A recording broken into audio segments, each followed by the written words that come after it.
Ladies and gentlemen, welcome to episode 32 of Hello, Sir guys. Kevin Says. Welcome, Hello. Joseph Thank you so much for having me. Della O. It means so much. I don't know what to say. Thank you for having me. Thank you for being here, man. No problem. You ready? Yeah, let's do this. All right. So before we get into it, we've known each other since 2009 or 10? I think 9. 2009? Okay. I think 9 because 2010 we started working at the same church together. Yeah. Which was a funny story how we met. Yeah, I was actually telling other people when I got the text from you about coming here, how we met. You explained it. Okay, from what I remember, right? We texted to say, hey, are you still up to meet around 12 or 1? We were just trying to jam, I think. We were just trying to play, right? I think I was looking, somebody recommended me to do a gig that you were doing. Yeah, and so somebody told me to call you and see how that was. And your name was Sir Kevin. Oh, that's not your last name. No. That'll be interesting if it's your last name now.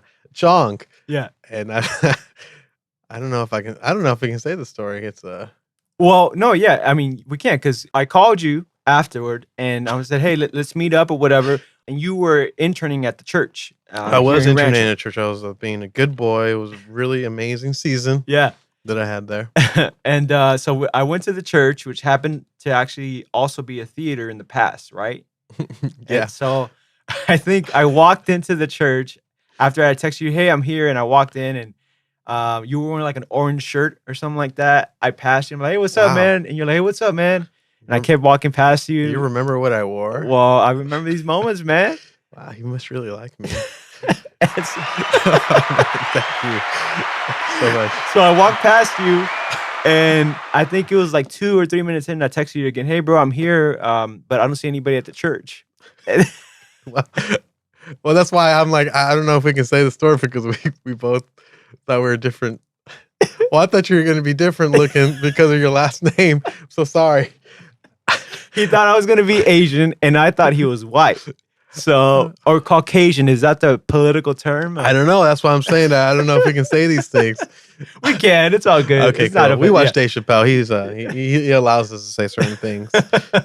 But yeah, that's how we met. And I came in with some timbale sticks to play some drums. Gosh, you're so loud. And I remember you're like, I'm here. After we're like, where are you at? I'm like, we just passed each other in the lobby. And I'm like, oh, I'm so sorry. I came back. And you're like, here, I'm ready to play. And I was like, okay, I plugged in. And I remember, you were 17 at the time? Yeah, or something? probably. You just graduated? Yeah. I was like, no, I'm the young guy that's more talented here. But you can't be younger and more talented than me. So I felt a little challenged. You know how you're a little bit younger. You're like, oh, no, I can be better than this person. But I was like, dang, he played loud for timbale sticks.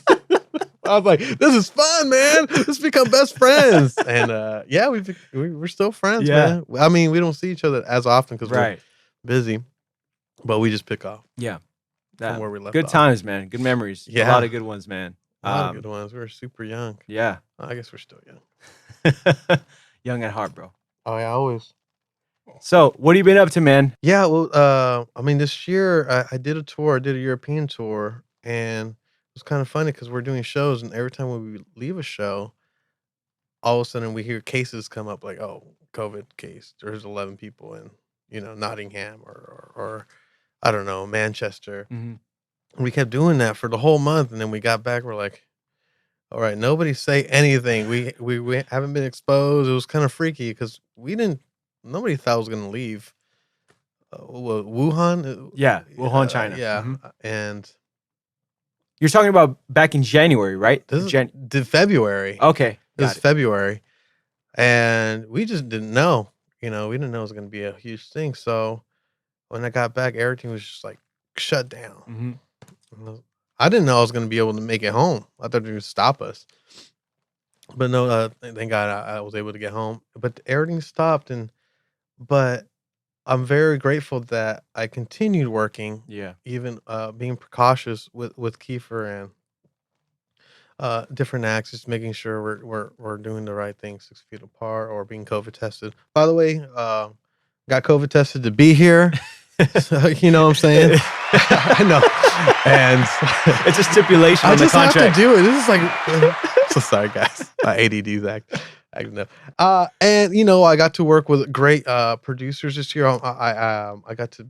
We're working on Kiefer's next album, and I got to work with Chris Lord-Alge, which is a big name, and That's he awesome. worked with a lot of different people and the stories, and I'm just kind of getting into that world now, which is I'm very grateful and honored and privileged to Yeah. keep having those moments arise. And so we've been working on his album and doing different things with him. And even I play in a local blues band here, and they're a little bit more mature, so we just kind of just set up in the garage in Four Corners, and we just play Nice. and just have fun, just make sure we're playing still. I love to play. I Yeah. have to play. It's a great release, and I'm very privileged to do this as a living. You were part of it when I first started. I did not know I was going to keep playing music. Mm. It's just one thing, like, oh, I get paid to do this. Okay, there goes my cell phone. I can get a cell phone. Oh, sure, I can pay my car. Oh, Yeah. it's Little by little. yeah. Yeah. And thank you so much. I remember we used to look out for each other. That's Like, right. oh, you need a bass player? Oh, you need a drummer? And so you were that person in my Yeah. life to keep on doing that. And you still are, Yeah. by the way. That's right. I hit you up for something I'm at so 7 sorry, in the man. morning. Yeah, I mean, it was last minute, but it was a kind of like an emergency. Yeah, I answered you 2 minutes later, and all of a sudden, my gig's taken away. Shoot, that other person must have been amazing. Yeah. Just Well, actually, kidding. he's not a bass player. He's actually more of a guitar player than anything. But, Oh, yeah? Who's but that guy? I can't tell you that, bro. Oh, yeah? Yeah. Are you sure about Survival? No. I'm sorry, can they hear that? Yeah. They will. It's actually included in the video. That would be hilarious if and they audio. don't know what I'm doing, just like poking around. Yeah. It's a little module here. We have its interface, the Rodecaster Pro, which is Man, an amazing This guy product. knows what he's doing. There's technology everywhere here. Yeah. Try to keep it hit, I'm man. very proud of you. I was Thank like, you, okay. man. Yeah. It's been a while since you've been here, or at least since I've kind of redesigned this whole space. Yeah, Because you remember it was my dad's office. it was, man. And I haven't been here in A couple years now, yeah, I think right? you threw a Christmas party. That's right. But we normally have it inside. Yeah, that's right. Yeah. I even came here late for that, and I didn't even have the salad prepared. I just showed up with That's a bag. right, And you like, you guys were the got a bowl? That's right.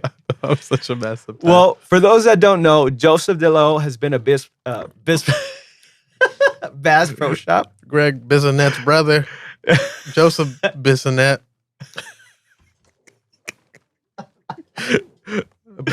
All right. He's been a Biss. You should have never asked me to do this. We're just gonna be laughing this whole time. And there's only Inca Cola in this. I asked him. Yeah. He asked me what I wanted to Well, drink. I mean, we'll have coffee, we have water, we have apple juice, and when we have Inca Cola, obviously. So you're the second person that's actually requested that. JD requested that last week. Well, I thought you were gonna give me like a can, so I can be like. Do people know you're Peruvian? Yeah, of course. Do you tell them every podcast or every No, episode? not every podcast. Sir Kevin says Peruvian food is the best. Well, the goal is eventually to get a sponsorship with the Inca Cola. It'd be nice. I wouldn't mind that. You should. Yeah, I'd try. Who was the other person? That drank Inca Cola? Mm-hmm. JD. Last week. You just told me that. Come on, bro. Oh, I'm so sorry. Well, for those that Oh, don't sorry. know, Joseph DeLo has been a bass player for 20 years. Currently, he is with Emmy Award winner Kiefer Sutherland and has performed on Jimmy Kimmel Live, Good Day America, Live Entertainment Awards Germany, BBC The One Show, Luzniki. Is that how you pronounce it? Luzniki.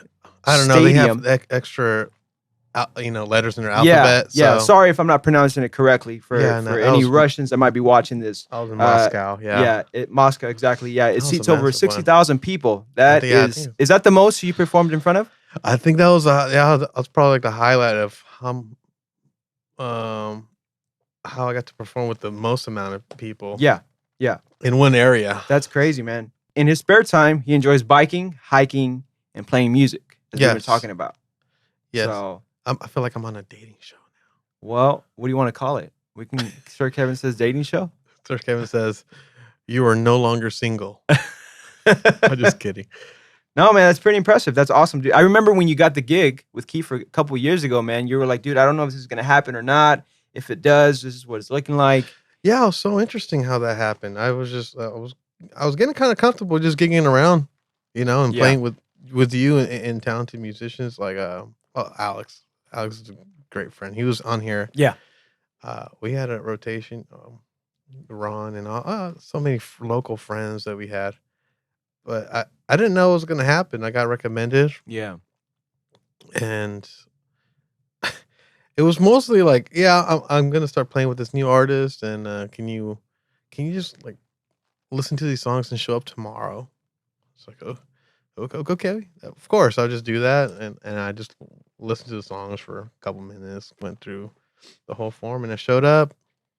I didn't know Kiefer or the management producer was gonna be there. It was like, you gotta pay more attention to the parts and stuff like that. I'm like, oh shoot, that's intimidating because I haven't had that happen in a while. yeah. So I went back home and took every 10 seconds, to learn every little thing, which is fun because you get to appreciate what the other musician did, Hmm.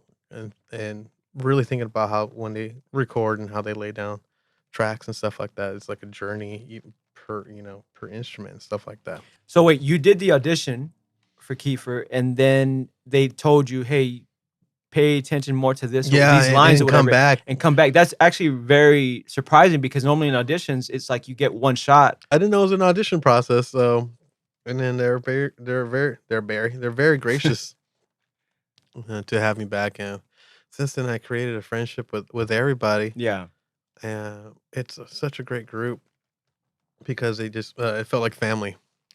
And me and Kiefer, I'm very happy to call him my friend, yeah. and likewise. I hope he can call me his friend. I'm gonna be really mad. I'm just kidding. But everybody in that group and the people that I've met on the road or anything, I've been very privileged and blessed to meet people that are really nice, Yeah, and encouraging. So that's been fun. yeah. So that's how I got the gig. I was I think like 5 years ago. That's right. That's right. Well, talk to us a little bit about your upbringing because I've known you, like we talked about, for Yeah. over 10 years now, and you grew up in the church, Baptist, right? I grew up in the Baptist church. My parents, I'm a second generation Hispanic. So that means my parents were born in a different country. Hmm. I'm Salvadoran, so they came from El Salvador. Yeah. Once, like, I think in the 70s when they were having their civil war, and um, and then had me about in '87, and so I got to grow up with my parents uh, having a household as Spanish as the first language, Mm. and then learning English secondary. So it was interesting because I grew up in the suburbs about 30 miles east of LA. Yeah. And so, which wasn't really populated with Hispanics. So I had to like learn quickly the English culture. But I'm very gracious. I grew up in this nice little cul-de-sac and I had friends there around the same age. So I grew up like the Kevin Arnold. I don't know if anybody knows Wonder Years. I was just like the suburb kid. And then I went to church every Sunday, and then eventually somebody told me, the pastor's kid told me, "Hey, why don't you play bass?" I'm like, "Okay." I was 13 at the time, and I just started playing. I just kind of just committed, and that's like the thing. I noticed even from my father or my mother in their marriage because they're still married and they committed to each other, Mm. and my dad always committed to just providing. I was like, I'm just gonna commit to this. So I was like, kept on doing it, kept on doing it. I tried to stop, but I just kept on playing. Yeah. Anyways, and yeah, 20 years later, I'm doing this. That's crazy, man. I remember when you lent me the Nathan East DVD Oh yeah, and Dave Weckl. foreplay. Yeah, somewhere around here. Yeah, in the drummers collective. Those were my thing. God, you still haven't given back that DVD, by the way. I I was know. like, oh, don't tell my brother. He's the one who gave that to me for Christmas. Which one, Chris or Jonathan? Jonathan, yeah. And so yeah, well, I'm the youngest of three, Yeah. and they're all kind of musically inclined too. They have like music as a language, and I grew up with my mom listened to Motown, and all that cool like funky stuff Yeah. and a little bit of disco like the Beegees, and then my dad was more like Beatles and That's 60s cool. oriented. So I it was very broad. And so yeah, I just grew up playing all sorts of music in my Walkman was a cassette or CD player. Mhm. I just loved hearing music when I was able to do it. I remember just kind of dating myself, but just always choosing a CD and just like sitting in the car and waiting to go somewhere. Hmm. Because you can drive as a kid. You're just like, I'm just gonna listen to this. I don't Yeah. know, 1997, Big Willie style. That's my thing right now. And so I just I just love to listen to music, and I kind of just understood the beats and stuff like that. And my Yeah. dad's like, "Do you want to play bass? And do you know what the bass part is?" And I'm like, "Yeah, it's that." And I knew how to pick out the bass part and Wow. stuff like that and hum it. He's like, "Okay." And then he bought me a bass. It was like Yamaha. I don't have it right now. I lent it to somebody. It's kind of floating around, which is fine as long as it's being used. But that's Man. it. Suburb kid, and then I working in LA, Yeah. California. I'm surprised you didn't make the move to LA actually as often as you're there. I still think about it. Mhm. I love to be around my family because they've given me everything I needed. Yeah. So I just want to make sure my parents are good. And, Yeah. I have one grandma that I only met. I want to make sure they're good. Yeah. And this is a beautiful town, Yeah. the city. I IE, mean, man. yeah, the IE. It's like that. I got to travel. I remember I was like, California, I need to get out of here. And I come back. It's like, whoa, these mountains are Yep. amazing. You just like look up while you're driving Haven Boulevard or Right. whatever. And we have everything here, man. I mean, if you want to go snowboarding during the wintertime, Right. there's Big Bear, not too far. During the summer, there's the beaches, which are 45 minutes. Right. And if you like theme parks, Six Flags, Knott's Berry Farm, Disneyland. So it's all here, I Yeah, think, right? it's not too much of a drive, Yeah. you know. Yeah. But LA's great. I mean, LA's so wide It as is. compared to any other city. Yeah. It's so broad. Yeah. So, I mean, who knows? Maybe. But as of now, I'm okay. Yeah. That's I like cool. it now. How about you? You would like to say things. Well, I like to. I should have called this Sir Kevin questions instead of Sir Kevin says. I do say a lot of things, but it's questions to the guests. Yeah, the fans like that idea. Which leads me to my next question, because I remember we used to always talk about this during our car rides to church and stuff like that when we That's carpool. right. We had windshield talk. Yeah. So I remember we used to talk about burning out, right? Moments where we get into instances where we're doing the same thing over and over. It's very repetitive. Yeah, you remember those You days? know, I so don't know if you still have that where you just couldn't listen to music. yeah, so I did have those days. Yeah, because we'd be playing at sometimes 3 churches in one day, and it's exhausting. So my question for you is, how do you keep yourself from burning out in those instances? Anything you do? I know you like your me time, right? Like Mondays, nobody hit me up. It's I my day remember off. that was the thing, huh? Yeah, Nobody talked to me on Mondays. yeah. Well, I remember I was working somewhere and they're like, no, I think I was working at a church and it was like Mondays were closed. I'm Mm. like, well, Monday's my day off. But I think it's just time management Yeah.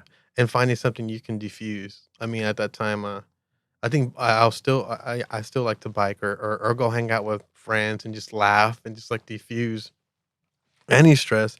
And the great thing is just that's why I said I like to play music because it helps me diffuse. Yeah.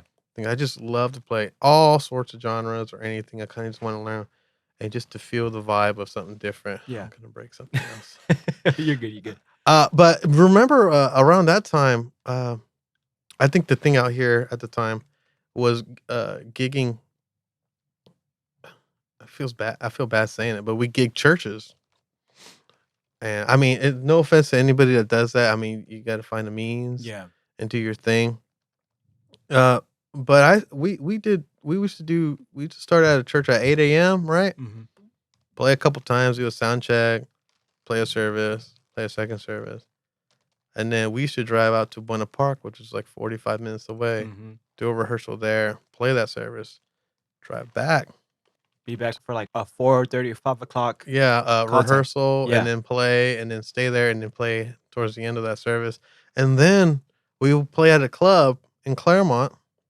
Oh yeah, the press. Yeah. Yeah. and then we would play 3 sets there. That's right. That was a full day. Yeah, we did that a couple times, and that's why I was like, nobody talked to me. Yeah, makes sense. And I Yeah. felt bad. I remember walking in the door. I lived with my parents at the time, and and I feel so bad. I could see the lights on in the living room, and I'm like, oh, they probably waited up for me. It's like, I don't know, 11 or 12, and I'm like, oh, hi guys. Like, hey, how was your day?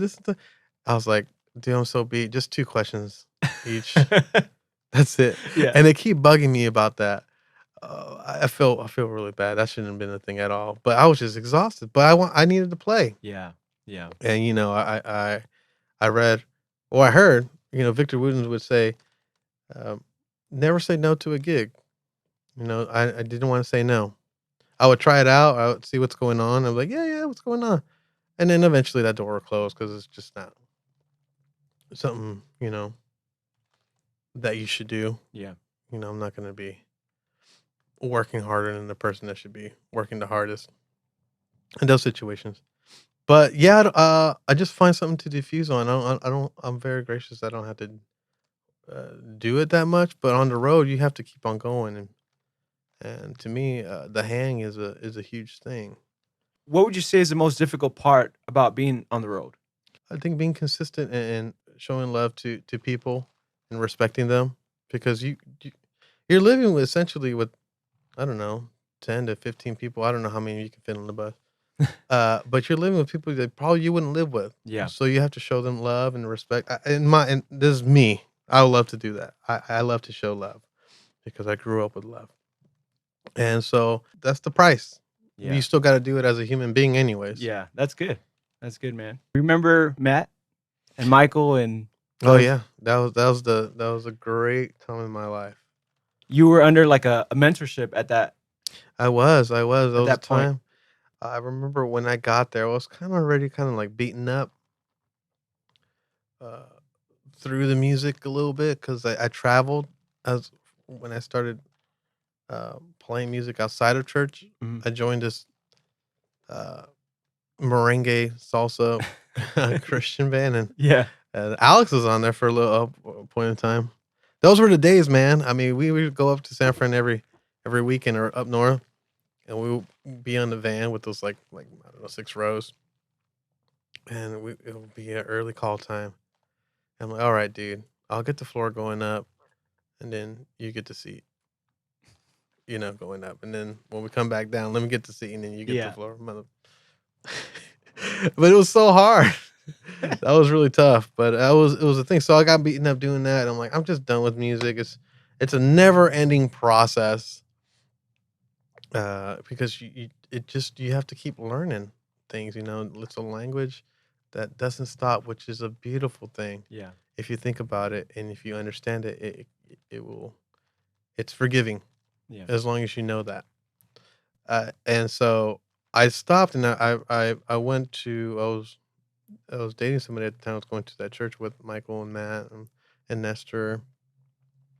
And I was like, I'm just done playing music. I just feel a little hurt because I don't know, it's too much of a grind. I don't know. And I joined their team, and I went through the journey through that church, which is it was very healthy for me at the time. Yeah. And it was great. They became friends. They're my brothers. I learned a lot through Matt. I told him what I wanted to learn. Matt was the worship pastor at the time. I wanted to learn how to speak, talk, Communicate. Yeah. I wanted the gift of the gab. Yeah. And we did that. We met every week and we just talked. And but I should have asked him to teach me how to write because I still misspell things all the time. Thank you, spell check. Punctuation. Yeah. I mean, you should learn that in school, though, right? I mean, The California school system, that's the only downfall of California is just Yeah. like 40 people in a classroom. And I wasn't diagnosed with ADD at the time. Yeah. I diagnosed myself. Oh, self-diagnosis. I diagnosed selfly myself. Wow.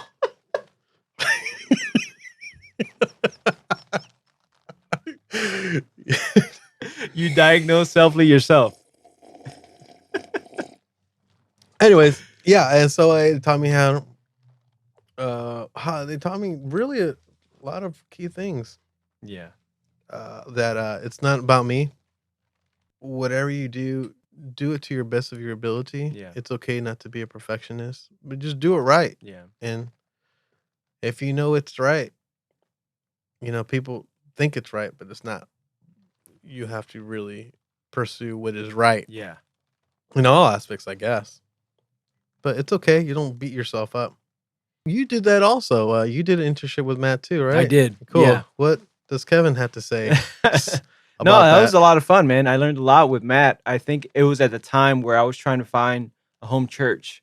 And I think the reason why I didn't join the church was mostly because I didn't want accountability. I You're guess. such a diva, man. Yeah. And Such a diva. I'm like, come on, Kevin, join this church, play in the worship team. I'm building. You can be part of something. That's right. But first, come to a camping trip. That was fun too, so man. young, man. Good times, dude. Good times. Overcoming mental hurdles. Sometimes it's difficult to do that, I think, when we become discouraged or we don't feel like working on our craft. How do you get out of that funk? I guess I'm still learning. I can't imagine what other people have to deal with stress of their life and all that stuff. What I do, I just remind myself that it's okay. That's like the foundation. It's okay. Keep going. Yeah. I have to give it a great example. Is my father. He kept on going. That guy broke his ankle playing basketball on a driveway. I don't know why they had the basketball hoop on the driveway. Such a bad idea. He kept on going. And he come home, play with us a little bit as children. I get to see that now as an adult. It reminds me of his strength, his mental ability to just keep on going. Yeah. My mother, she actually sacrificed not working. That's what people, I guess, at the time you could have done, or probably not. What it depends on their lifestyle, how they wanted. And she decided, no, I'm going to stay home and watch the kids. We'll make it work. With my father being a letter carrier and being the only income. Of course, my grandma helped too. She was great. I remember she used to send things every week, like a bag of cash to buy pizza or whatever. Yeah. But I didn't grow up rich or anything. I just seen that my dad sacrificed. I want to do this. I want this lifestyle. I'm on the same way. I want this. So how can I not do that on an everyday basis? Mm-hmm. Why can't I do that? Yeah. Goodness. Yeah. I can't imagine what they have to go through, or I'm going to have to go through. Yeah. So if I can't really do now, which is not that hard compared to what people do on everyday basis, maybe that's just my perfectionist too right there. It's like, oh, come on, dude. Yeah. Well, whatever, man. As long as I'm able to show love and I'm not just like, oh, stay away. I'm frustrated. I mean, I do get like that. But it happens. And as long as you have positive people and influences to remind you that tomorrow's another day, a verse that I keep reminding myself doesn't I think it's in Psalms, doesn't the Father or God feed the birds? Why worry about it? That's good. It's a good faith to believe in. It's a beautiful thing. It's that heals just in itself to just think that way. Well, how important has faith been a part of your journey? Man, I mean, I grew up thinking Jesus is going to come tomorrow. This is going to happen. And you're kind of like worried and scared. I don't know. I felt like that pressure. And my dad and my mom were very ethical Christians. They're like, okay, take it easy on the fear factor of Jesus coming, so do everything right. Yeah. Which is fine if people live that way. I don't. But there came a time that you have to become an adult and you kind of grow out, seeing like, oh, well, now I have to pay health insurance. I thought Jesus would have came by now, Yeah. or something like that, or rent or mortgage. It's like, what the heck? I never imagined. But you get to a point in your life where you have to decide, even though if you grew up in the faith, you have to decide that, uh, do you believe that there is a God or this monotheistic belief? And I think I was 27 at the time, kind of like when I was kind of breaking away from my household, and kind of like trying to find who I was as my own individual and not what my parents wanted me to be, because obviously they decided how they wanted to live life Yeah. in their household. So you have to decide how you want it. And that moment, nobody's influence or anything, I decided, yes, there is a God, and I love that belief, and I have faith, and all I can do is have faith. Yeah. You know, and that brings me peace because I'm not gonna uh, put down anybody that doesn't believe in that, because that's my faith. You know, it's seeing without believing, and if I can show that person that I'm peaceful, knowing that there is somebody out there, you know, Jesus, the Holy Spirit, God the Father, that's my faith. If you see that I am different and you can find peace just by my company, then I think that's just like the ultimate. Yeah. So that's the thing that encourages me to keep living with love, because people don't know the Christian language, or don't know, or they've been like pushed away. Mm. So if I can just get them a little bit by my presence, just showing positive energy, you know, then that's my open door to let them know, hey, this is my thought process. That's cool. You know, that's good, man. Yeah, that's really good. What does value mean to you? Something that costs a lot. So much that you can't pay for it with any sort of monetary device or anything. And it takes work to maintain it. Yeah. That's what I think. Yeah. And I hope that's okay. That's good. Yeah. Short and straight to the point. Was that better than everybody else's? Yeah, that was the best response I've gotten on the Sir Kevin Says podcast. So thank you so much. So much. Man. I actually got the Kevin Says blessing. None of you guys did that. I did that. Well, Joe, where can people find you? Social media handles, YouTube, Twitter, Facebook, Instagram. I'm on Instagram, Joe De La Osif. Yeah. That's my handle. I'm not that good with the social media presence, but I try to. Yeah. It's very interesting, that concept. So I don't know how to embrace it. I have it to let people know what I do and connect and stuff. Do you have a website, by the way? No. Okay. I think somebody created like a bio. Okay. Under Kiefer's or something like that. Oh, cool. That's on my that little area. Yeah. The description or bio section. I promise I'm not that incapable with technology. What do you call that area? Like right under your photo and. Well, that's the bio section. I always put link in bio section. Yeah. Okay, so yeah, you can find my link in the bio section. Nice. Cool. And you can message me and stuff like that. I can get back to you if you have any questions about music. I love to talk about music. Cool. And because I love to hear my own voice, or how I like looking how I speak to people. It really encourages me. That's funny. Well, this is episode 32 with Joseph De La O. Thank you, man, for being here. Really appreciate it. I'm very privileged. Thank you so much for having me. Yeah, man. I don't think you'd let them know when we used to gig in Buena Park for, I don't know. You still do this, which is great. Church. I hope Pastor Moses is doing well. Kenyon Church. Yeah. We used to write every Sunday together, 45 minutes. And we got so comfortable, we just like sleep.